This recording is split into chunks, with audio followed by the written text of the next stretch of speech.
най-древните градове в Европа. От тогава и до днес градът ни е кръстопът на различни култури.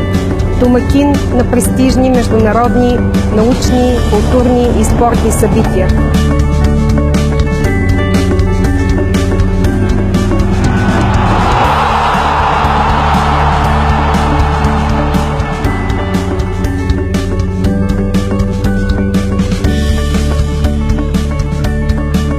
Софиянци обичат да гледат спорт, но обичат и да се занимават с спорт, защото спортът е начин на живот на софиянци.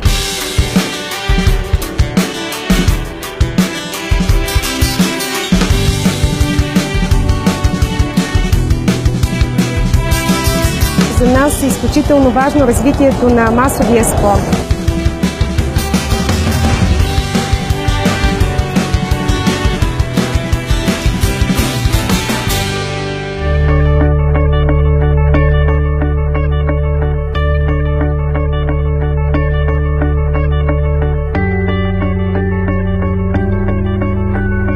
От една година София е член на семейството на европейските столици на спорта. Ние се готвим много сериозно за 2018 година, когато ще бъдем център на тази прекрасна инициатива с множество международни спортни прояви, които стимулират децата, младите хора да се занимават с спорт.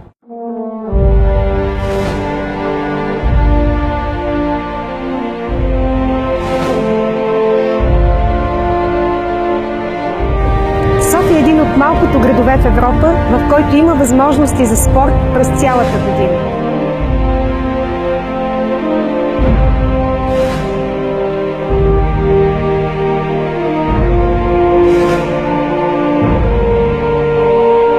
София е зелен и гостоприемен град. Ние сме готови да приемем всички спортове през 2018 година, когато градът ни ще бъде домакин на инициативата Европейска столица на спорта.